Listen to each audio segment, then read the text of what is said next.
नमस्कार दोस्तों, ये हमारी प्राइमरी के लिए सीटेट की क्लास रखी गई है। अभी तक क्या है, पिछले टाइम में जो भी क्लास आई साइंस के आई 6 to 8 के लिए। अब जो क्लास है 1 to 5 के लिए प्राइमरी के लिए एनवायरनमेंट की क्लास है। ये इसमें 30+ क्वेश्चन कराए गए हैं और जो भी क्वेश्चन हमारी टीम ने रखे हैं वो एकदम छांट के और अति महत्वपूर्ण क्वेश्चन का एक आंकड़ा लगाया है और उसमें से बहुत ही महत्वपूर्ण क्वेश्चन रखे गए हैं। तो ये इसके लगभग 3 या 4 क्लासों में महत्वपूर्ण क्वेश्चन बनाए गए हैं और वो डेली वाइज क्लास आती रहेगी डेली। तो फर्स्ट क्वेश्चन है हमारा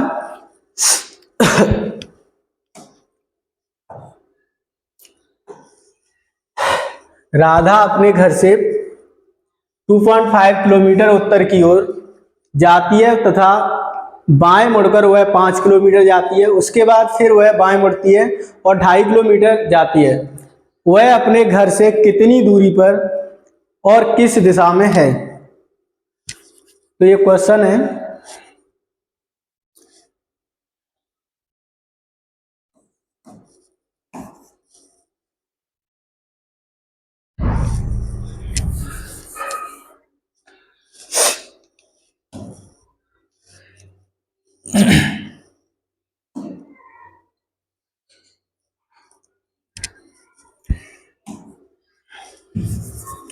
ईस्ट और वेस्ट, नॉर्थ, साउथ, उत्तर दक्षिण पूर्व पश्चिम, 4 दिशाएं हैं। तो सबसे पहले राधा अपने घर से 2.5 किलोमीटर उत्तर की तरफ जाती है। यहाँ पे राधा है, 2.5 किलोमीटर उत्तर की तरफ जाती है। किधर जाती है? उत्तर की तरफ। यहाँ से 2.5 किलोमीटर के बाद अब वह बाएं मुड़कर, यानी V फॉर बाएं और D फॉर दाएं, ये साधारण समझने का एक तरीका है अपने। तो किधर मुड़ती है? बाएं कितना? 2.5 किलोमीटर, 2.5 किलोमीटर उत्तर और फिर 5 किलोमीटर बाएं मुड़कर जाती है। फिर यहाँ से फिर 2.5 किलोमीटर बाएं जाती है। तो वह अपने घर से कितनी दूरी पर और किस दिशा में? तो राधा यहाँ से यहाँ पे पहुंची है, तो यहाँ से कितनी दूरी है? यहाँ पे ऊपर 5 किलोमीटर। कितनी है? 5 किलोमीटर। और यहाँ से इधर देखेंगे तो कौन सी? वेस्ट यानी पश्चिम। तो हमारा इसका आंसर होगा सी। कौन सा हमारा इसका आंसर होगा? सी। नेक्स्ट क्वेश्चन है, किस राज्य में फूलों की घाटी राष्ट्रीय उद्यान स्थित है? किस राज्य में फूलों की घाटी राष्ट्रीय उद्यान स्थित है? तो हमारा उत्तर प्रदेश इसमें नहीं है, उत्तराखंड भी नहीं है, वो सॉरी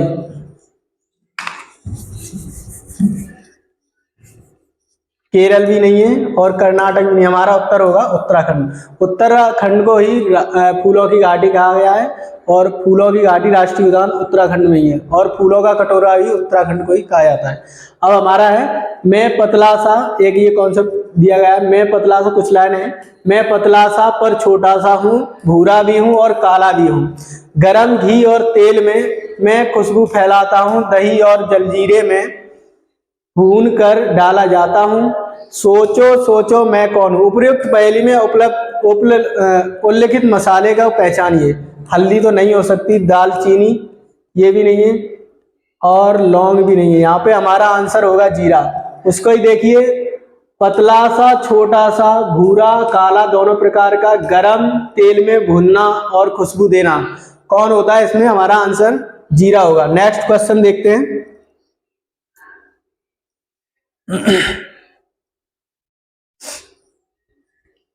सीएनजी का मुख्य संघटक क्या है?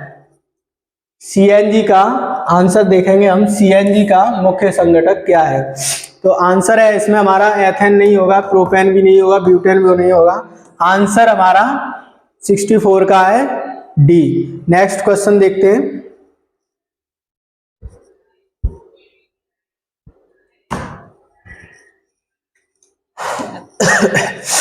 नेक्स्ट क्वेश्चन है, कोई छात्र 29 सितंबर 2022 को किसी ट्रेन में सवार हुआ। कब हुआ? 29 सितंबर 2022 को शाम 12 बजकर 30 मिनट पर, ठीक है। चलकर 1 अक्टूबर, नेक्स्ट क्वेश्चन हमारा है 1 अक्टूबर 2022 सेम डेट 7 बजे, कब 7 बजे तिरुवनंतपुरम रेलवे स्टेशन पहुंचा। यदि इस अंतराल में ट्रेन ने 2296 कुल दूरी बराबर 2296 किलोमीटर की दूरी चली तो इस ट्रेन की औसत चाल निकटतम है। तो हमारा ऑन टोटल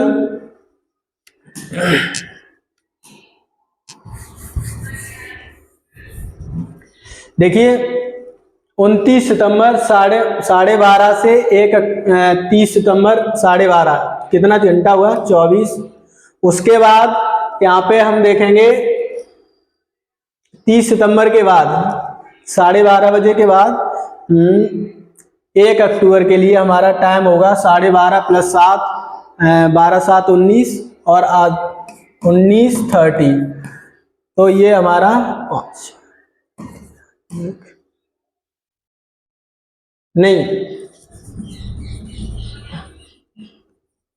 18:30। तो 30 यानी हाफ, 8 4 12 और 1 कैरी, 2 1 3 1 4, यानी 42 घंटे कुल समय हमारा लगा। कुल समय लगा 42 घंटे। कुल दूरी बराबर 2296 और समय बराबर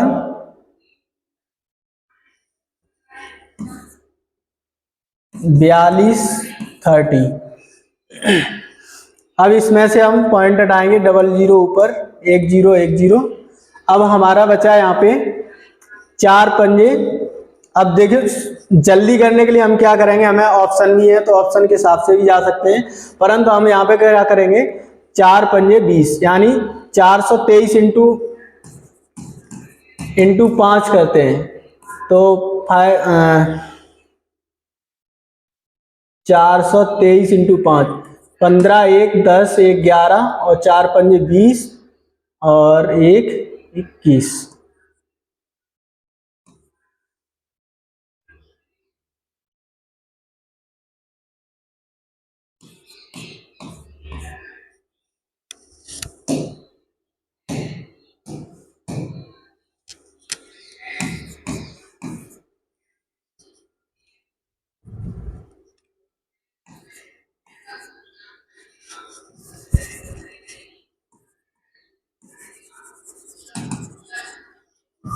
चल ही नहीं रहा।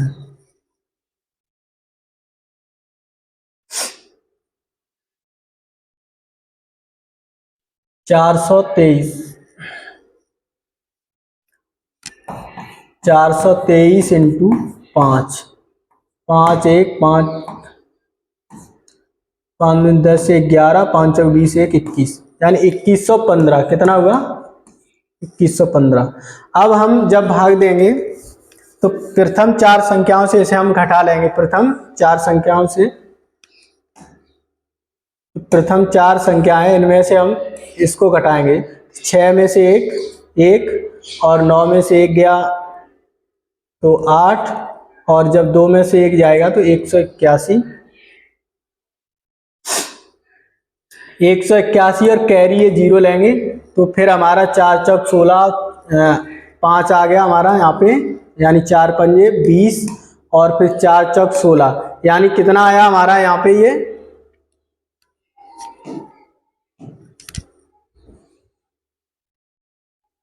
अब बाद बाकी, यानी हमारा यहाँ पे 54 आ रहा है। कितना आ रहा है 54। तो हमारा एक ही ऑप्शन में है यहाँ पे 54.0 किलोमीटर, और यही हमारा आंसर होगा। नेक्स्ट क्वेश्चन देखते हैं।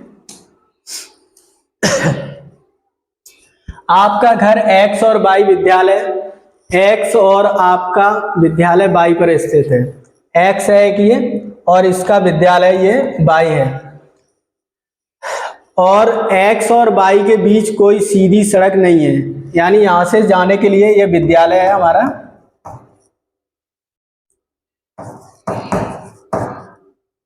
y और ये स्टूडेंट है x, तो सीधा कोई रास्ता नहीं है। तो अंत में विद्यालय पहुंचने के लिए क्या करता है, तो विद्यालय पहुंचने के लिए आप पहले ए पर जाते हैं। कहां पे जाते हैं? ए पर। ए पर जाते हैं जो x के ठीक उत्तर में 60 किलोमीटर है। कितना है? ये x है और इसके ठीक उत्तर में कितना है? 60 ए। ठीक है, ए पर जाते हैं और x के ठीक उत्तर में 60 किलोमीटर दूरी पर स्थित है। फिर बी पर जाते हैं जो ए के ठीक पूर्व में, बी पर जाते हैं जो ए के ठीक पूर्व में कितना है? 25 किलोमीटर है, 25 मीटर है सॉरी। फिर सी पर जाते हैं जो ठीक बी के उत्तर में 100 मीटर है। कहाँ जाते हैं? सी पर, और ये कितना है? 100 की दूरी पर है। और अंत में आप अपने विद्यालय पहुंच जाते हैं जो सी के अंत में आप अपने विद्यालय में पहुंच जाते हैं जो सी के ठीक पश्चिम में 25 मीटर है। तो सी का ये विद्यालय यहाँ पे ये कितना है? 25। आखिर में हम अपने विद्यालय पहुंच जाते हैं। तो अपने विद्यालय के सापेक्ष आपके विद्यालय की सही दिशा है।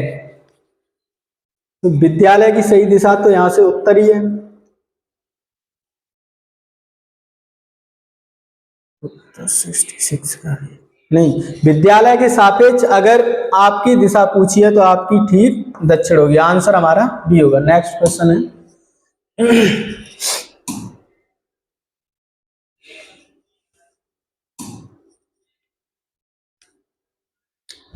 क्वेश्चन है हमारा, निम्नलिखित में से पक्षियों का वह युगल जोड़ा चुनिए जिसकी दृष्टि इतनी श्रेष्ठ है कि वह हमारी तुलना में वस्तुओं को 4 गुना दूरी से देख सकते हैं।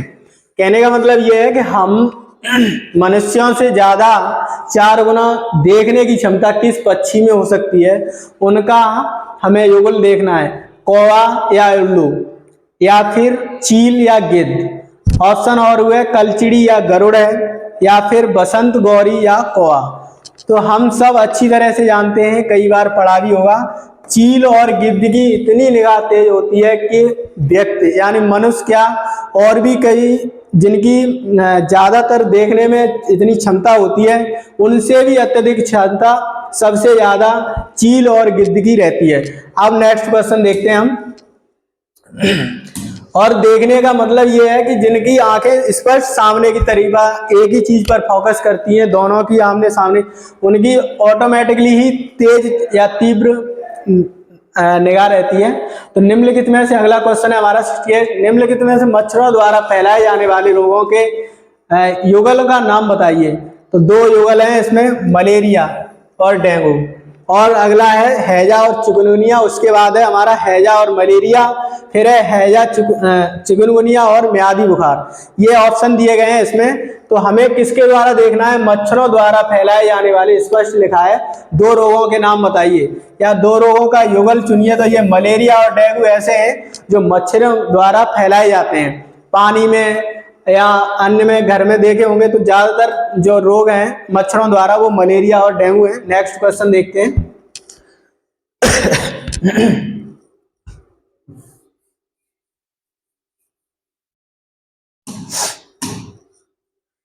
किसी पर्यटक ने क्वेश्चन है, किसी पर्यटक ने किसी राज्य के ग्रामीण क्षेत्र के अधिकांश घरों का नीचे दिए अनुसार विवरण दिया है। इस क्षेत्र में वर्षा बहुत कम होती है, मौसम सामान्य गर्म रहता है और लोग मिट्टी के घरों में रहते हैं। घरों की दीवारें मोटी बनाई जाती है मिट्टी से और दीवारों को मिट्टी से लीपा और पोता भी जाता है। घरों की छतों और कटीली झाड़ियों से बनाया जाता है। यह राज्य होना चाहिए। इसमें एक बार फिर पढ़ते हैं हम।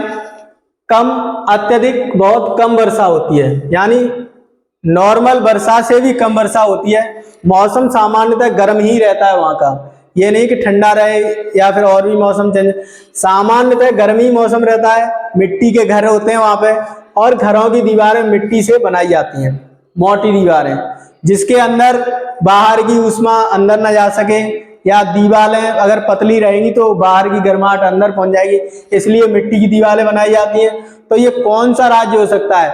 मध्य प्रदेश में सामान्य तापमान नहीं रहता है, ये भी एलिमिनेट होता है हमारा, और गुजरात भी ऐसा प्रदेश नहीं है। राजस्थान हमारा एक ऐसा प्रदेश है जिसमें बहुत कम मात्रा में बारिश होती है, मिट्टी के घर बने रहते हैं और मोटी दीवारें बनाई जाती हैं मिट्टी की, और झाड़ियों से छत वगैरह कटीले तार भी लगाए जाते हैं। तो ऑप्शन हमारा यहाँ पे सीन सही रहेगा, राजस्थान। नेक्स्ट क्वेश्चन है हमारा, चार चिनारी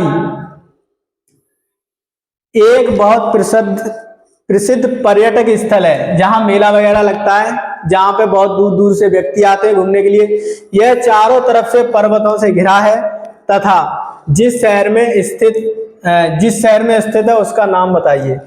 तो ये चार चिनारी एक फेमस तो नहीं कह सकते है, बट इतना फेमस भी नहीं है जो हर व्यक्ति जानता हो, परंतु फेमस है भी और नहीं भी है, क्योंकि जिन्हें पता है उन्हें तो फेमस ही लगेगा। परंतु यहाँ पे भीड़ बहुत पहुंचती है घूमने के लिए, अत्यधिक बहुत सुहाना मौसम रहता है यहाँ का। और सुहाना आपको पता है चार ऑप्शन है, हैदराबाद, लखनऊ, मैसूर और श्रीनगर।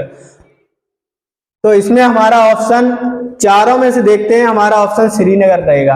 अब मैंने इसमें बोला कि मैसूर और बसंत, यानी श्रीनगर में एक तो इसलिए पर्यटक बोला जाता है इसको क्योंकि वहाँ पे बर्फ वगैरह झड़ती है, तो घूमने के लिए बहुत से लोग आते हैं, इसलिए चार चिनारी ये एक हमारा पर्यटक है, यहाँ पे बहुत प्रसिद्ध लिखा हुआ है, तो बहुत प्रसिद्ध है। अब देखें, निम्नलिखित में से उस जानवर को चुनिए जिसके सूंघने की संवेदन शक्ति इतनी तीक्ष्ण है, हर पत्तों के हिलने और घास पर किसी जानवर के चलने के अंतर स्पष्ट कर लेता है वो, यानी उसे पता चल जाता है कि जानवर गया हुआ है या हवा से पत्ता हिल रहा है, तो उसे स्पष्टली पता चल जाता है। तो वो उस जानवर का हमें नाम बताना है इसमें, स्लॉथ या फिर घोड़ा या कुत्ता या बाघ। आप कमेंट बॉक्स में आंसर बताएं, इसका क्या आंसर होगा।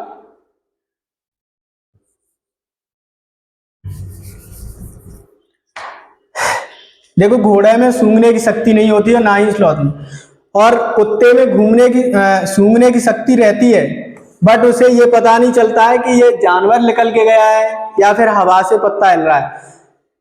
तो ये बाघ है जिसमें अत्यधिक सूंघने की शक्ति रहती है, और अपनी जब शिकार करता है तो उसे पता रहता है कि ये पत्तों हवा द्वारा हिल रहा है पत्ता या फिर कोई शिकार निकल के गया है। निम्नलिखित में से कौन सा युग्म सही है? गेहूं मूसला जड़ें रहती हैं, ऐसा होता है क्या? मक्का की मूसलाधार जड़ें रहती हैं, गाजर में मूसलाधार जड़ें रहती हैं, या बांस में मूसलाधार जड़ें रहती हैं। तो हमें इसमें से एक सटीक और अच्छा ऑप्शन ढूंढना है। तो गेहूं मूसलाधार जड़ें नहीं है, और मूसलाधार की जड़ें मैं बताऊं तो मैं एक प्रकार यूं और ऐसे, और उसमें से ऐसे थोड़ी थोड़ी छोटी छोटी जड़ें निकली हुई रहती हैं, तो उसे ही मूसलाधार जड़ें कहते हैं।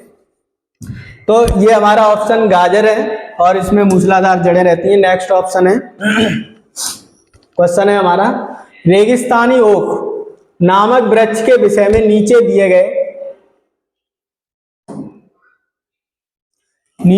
गए कथनों पर विचार कीजिए। यह पेड़ आबू धाबी के रेगिस्तान में पाया जाता है। ऐसा नहीं है, ये ओक, हाँ, क्वेश्चन का मतलब है कि आबू धाबी के रेगिस्तान में ही पाया जाता है। यह पेड़ किसी प्राथमिक विद्यालय की सामान्य कक्षा की ऊंचाई के लगभग यानी बराबर रहता है, 4 मीटर की ऊंचाई रहती है, 4 मीटर लंबा रहता है। इसकी जड़ें जमीन में गहराई तक जाती हैं और अंदर जाकर जल स्तर तक पहुंच जाती हैं। इस पेड़ की जड़ की लंबाई करीबन 50 ऐसे पेड़ हैं जो एक से एक के बाद एक लाइन में लगे हुए हैं। इसे पेड़ में बहुत कम पत्तियां होती हैं। देखिए, ऑप्शन है हमारा इसमें, यह पेड़ आबू धाबी के रेगिस्तान में ही पाया जाता है। ऐसा तो नहीं है इसमें कि एक ही रेगिस्तान है, रेगिस्तान तो दूसरी भी जगह है, तो जब यहाँ पे रेगिस्तान में पाया जाएगा तो दूसरी भी जगह पाया जाएगा। तो ये हमारा ऑप्शन गलत है। यह पेड़ किसी प्राथमिक विद्यालय की सामान्य कक्षा की ऊंचाई के बराबर यानी लगभग 4 मीटर के समथिंग रहता है। ये तो ऑप्शन ठीक है। इसीलिए इसकी जड़ें जमीन के अंदर तक गहराई, जहां तक पानी रहता है वहां तक जाती हैं, यानी जहां तक पानी नहीं मिलता है वहां तक अंदर तक जाती है, चाहे कितना भी नीचे पानी हो। इस पेड़ की जड़ की लंबाई करीबन 50 ऐसे पेड़ हैं जो एक पेड़ के बाद दूसरी लाइन में लगे हैं, तो ये भी ठीक है। इस पेड़ में बहुत कम पत्तियां रहती हैं।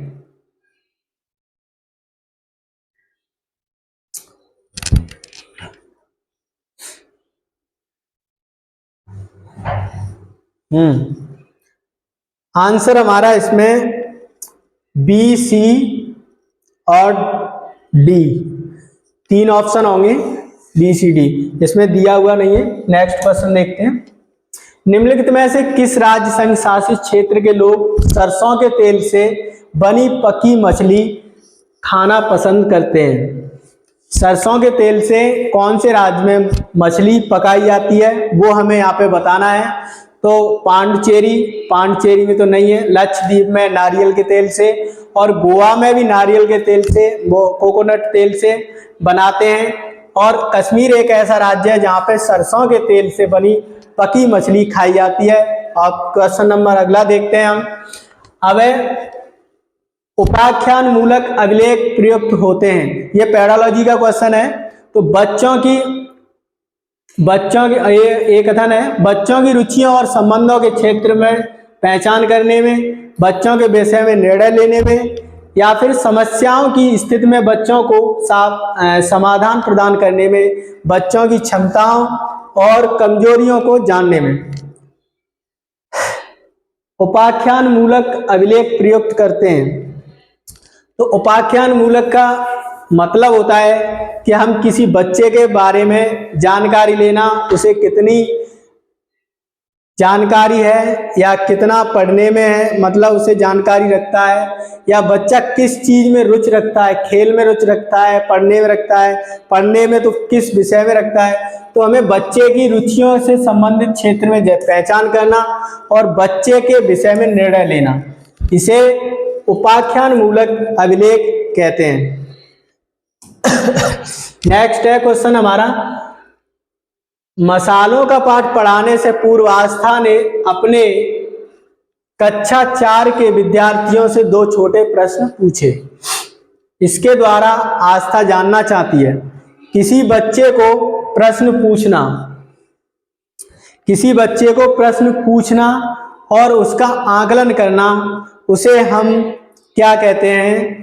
तो वहीं पे विद्यार्थियों के पूर्व ज्ञान को जानना या फिर कक्षा में बुद्धिमान विद्यार्थियों को पहचानना, अच्छे विश्वास और संप्रेषण को कौशलों के विद्यार्थियों को पहचानना है, विषय मसाले के विषय में विद्यार्थियों के विचार में विमर्श करना, ये तो ऑप्शन ही नहीं है। अच्छे विषय, ये भी संप्रेषण नहीं है। कक्षा में बुद्धिमान विद्यार्थियों की पहचान करना, ये हमें पढ़ाते समय ये हमें बिल्कुल भी नहीं करना है। बच्चों का आकलन नहीं करना है, अंतर नहीं करना है कि कौन ज्यादा है, कौन पढ़ा है, कौन नहीं पढ़ा है, कौन ज्यादा जानता है, कौन नहीं जानता है। विद्यार्थियों के पूर्व ज्ञान की हमें जानना है कि विद्यार्थी घर से क्या सीखा है या विद्यार्थी कहाँ तक जानना है, यह हमें खुद तक ही सीमित रखना है। अब देखिए, माधवी अपनी कक्षा को क्षेत्र भ्रमण पर ले जाती है। माधवी टीचर है जो अपनी कक्षा को यानी बच्चों को क्षेत्र भ्रमण पर ले जाती हैं। वापस आने के पश्चात उन्होंने अपने विद्यार्थियों को साथ भ्रमण पर चर्चा की। इसे जिस रूप में व्यक्त किया जा सकता है वह है, माधवी जी अपनी कक्षा के बच्चों को ले जाती हैं घूमने के लिए, और फिर जब रिटर्न आती हैं तो जहां जहां घूमती हैं उसका आकलन करती या पूछती हैं या चर्चा करती हैं, वहां पे ये देखा, वो देखा, क्या क्या देखा। तो उसी का हमें यहाँ पे क्या हो रहा है, अधिगम का आकलन हो रहा है, या फिर अधिगम के लिए आकलन हो रहा है, या फिर आकलन अधिगम में रूप में है, या फिर अधिगम के दौरान आकलन है। तो हमें यहाँ पे स्पष्ट तौर से दिखाई पड़ रहा है कि जब हम घूमने गए, घूमने के बाद यहाँ पे आते हैं तो अधिगम के लिए आकलन कर रहे हैं। किस लिए पूछ रहे हैं? जानकारी बढ़ाने के लिए, बच्चों की सोचने समझने की शक्ति बढ़ाने के लिए। उन्होंने वहां पे क्या देखा वो यहाँ पे बता सकते हैं या नहीं बता सकते हैं। तो हमारा यहाँ पे ऑप्शन होगा बी, अधिगम के लिए, आकलन जानने के लिए। अगला क्वेश्चन है हमारा, प्रभावी शिक्षण अधिगम केवल तभी संभव होगा जब शिक्षक अपनी पाठ्य योजना को पूर्ण करने के लिए कार्य करें। ये ऑप्शन है हमारा। क्वेश्चन दे रहा है यहाँ पे, प्रभावी शिक्षण अधिगम केवल तभी संभव होगा जब, कब होगा, शिक्षण अपनी पाठ्य योजना को पूर्ण करने के लिए पूर्ण करने के लिए कार्य करें, या फिर शिक्षक विद्यालय आदेश का पालन करने के लिए कार्य करें, शिक्षक अपने सहयोगियों के निर्देशों में क्रियाकलापों आधारित अधिगम के लिए पाठ, या फिर शिक्षक के दौरान आयोजित क्रियाकलापों से बच्चों को ज्ञान का निर्माण कराने और संप्रतियों को समझने में सहायता मिले। ऑप्शन हमारा 79 का होगा डी, क्योंकि यही हमें सबसे मजबूत ऑप्शन दिख रहा है। और इसमें अपनी पाठ्य पुस्तक, अपनी पाठ्य योजना को पूर्ण कराने के लिए, पूर्ण कराने से बच्चे में समझ थोड़ी ना बढ़ेगी। शिक्षक विद्यालय आदेश का पालन करने के लिए कार्य करें, शिक्षक अपने सहयोगियों के निर्देशों पर। अगला क्वेश्चन देखते हैं हम, समूह कार्य द्वारा ईवीएस पढ़ने के अधिगम में व्यस्त बच्चों के सामाजिक व्यक्तिगत गुणों का आकलन करने के लिए सर्वाधिक उपयुक्त उपकरण होगा। समूह कार्य द्वारा ईवीएस पढ़ने के अधिगम में व्यस्त बच्चों के सामाजिक व्यक्तिगत गुणों के आकलन करने के लिए सर्वाधिक उपयुक्त उपकरण होगा। नियत कार्य, पेपर पेंसिलिंग परीक्षण, श्रेणी मापनी रेटिंग स्केल, ठीक है, या फिर मौखिक प्रश्न। देखो, श्रेणी मापनी या रेटिंग मशीन, जिससे आकलन करना या सीखना, इससे जो हम करके सीखेंगे, या फिर स्केल हो, स्केल से नापो, या फिर मापो, मापनी श्रेणी या रेटिंग स्केल, तो हम करके ही जो सीखेंगे, तो हमें करके सीखना या श्रेणी, तो ये सबसे अति उत्तम हमारा ऑप्शन होगा सी। अगला क्वेश्चन देखते हैं, ईवीएस, एक ईवीएस के शिक्षक के रूप में अपनी कक्षा के समूह क्रियाकलाप की योजना बनाते हुए आप निम्नलिखित में से किन कारकों पर विचार करेंगे? बच्चों में अभिरुचि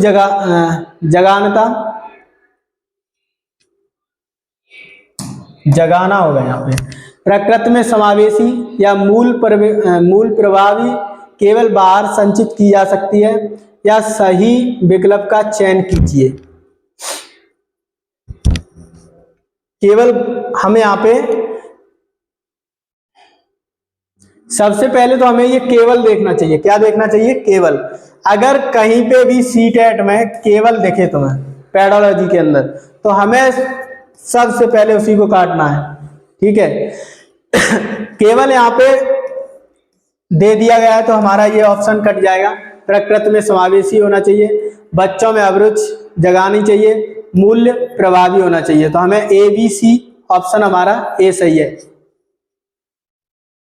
अगला क्वेश्चन देखते हैं, प्रियंका अपनी विद्यार्थियों को वृक्षों के संरक्षण के प्रति संवेदनशील बनाना चाहती है।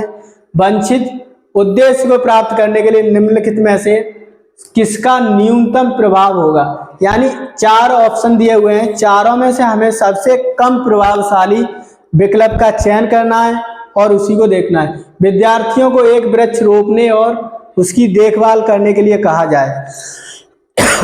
सॉरी, उन वन संरक्षण पर एक भूमिका निर्वाहन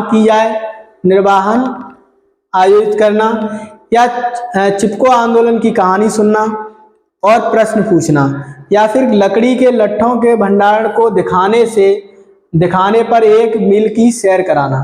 तो हमें लकड़ी के गट्ठर दिखाने से या कटी हुई लकड़ी दिखाने से कोई प्रकृति या फिर वन संरक्षण या वृक्षों के संरक्षण में कोई हाँ, लाभ नहीं होगा।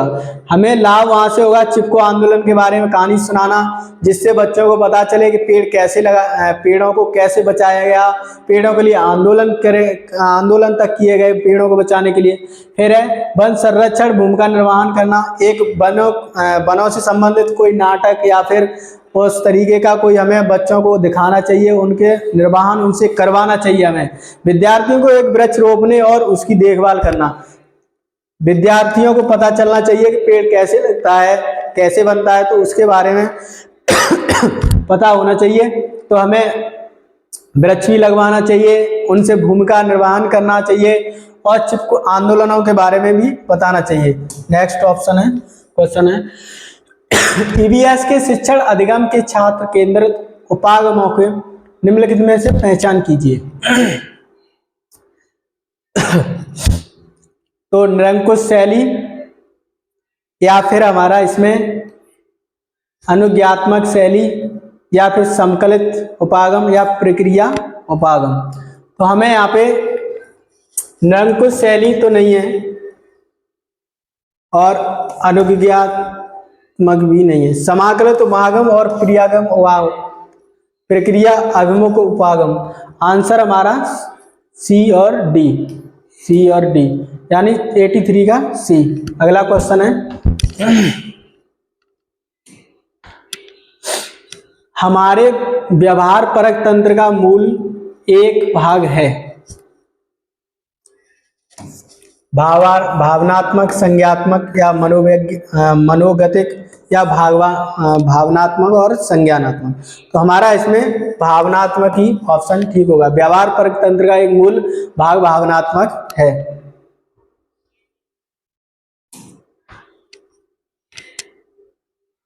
अगला क्वेश्चन है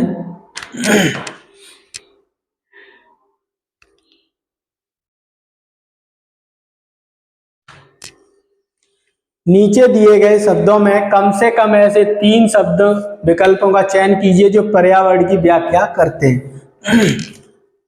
3 हमें ऐसे शब्द या युगल ढूंढने हैं जो पर्यावरण की व्याख्या करते हैं। वनस्पति पर्यावरण में आती है, प्राणी जाति भी पर्यावरण में आते हैं, जैविक और अजैविक भी पर्यावरण का हिस्सा है, और सामाजिक और सांस्कृतिक ये भी पर्यावरण, रचनात्मक और जिज्ञासु ये हमारे पर्यावरण में नहीं आता है। तो हमारा ऑप्शन होगा A B C, A B C, यानी बी ऑप्शन। अगला क्वेश्चन है ईवीएस के शिक्षण अधिगम प्रक्रम में कक्षा के बाहर वास्तविक जीवन के अनुभवों से कक्षा के अनुभवों को जोड़ना सर्वाधिक संकेत करता है।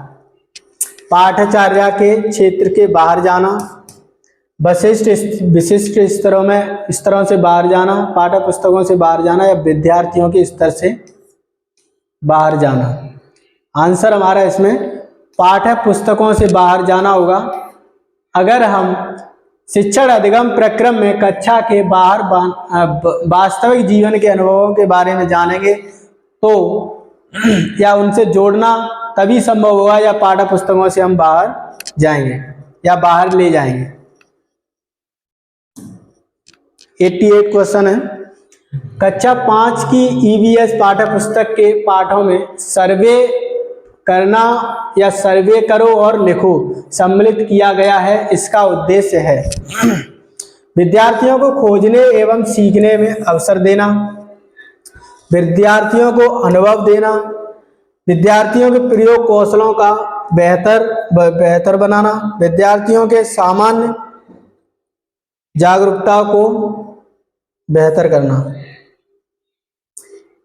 सर्वे करो और लिखो, स्पष्ट ये हमें दे रहा है करके सीखना फिर उसे लिखना, तो विद्यार्थियों को खोजने और सीखने के अवसर देना आंसर हमारा पहला होगा। अगला क्वेश्चन है निम्नलिखित में से कौन ईवीएस की प्रभावशाली युक्त है? व्याख्यान, प्रायोगिक, भूमिका निर्वहन, प्रदर्शन। व्याख्यान करना, प्रयोगात्मक या फिर प्रदर्शन। देखने से सबसे ज्यादा बच्चा किस तरीके से सीखता है? बच्चा भूमिका प्रवाहन का मतलब भूमिका निर्वहन का मतलब है कुछ करना, खुद से करना, करके सीखना। तो निम्न ईवीएस के प्रभावशाली युक्त हमें भूमिका निर्वहन से मिलती है। अगला क्वेश्चन है,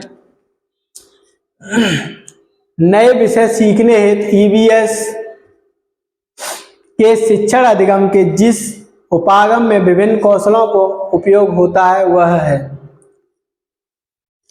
नए विषय सीखने हेतु ईवीएस के शिक्षण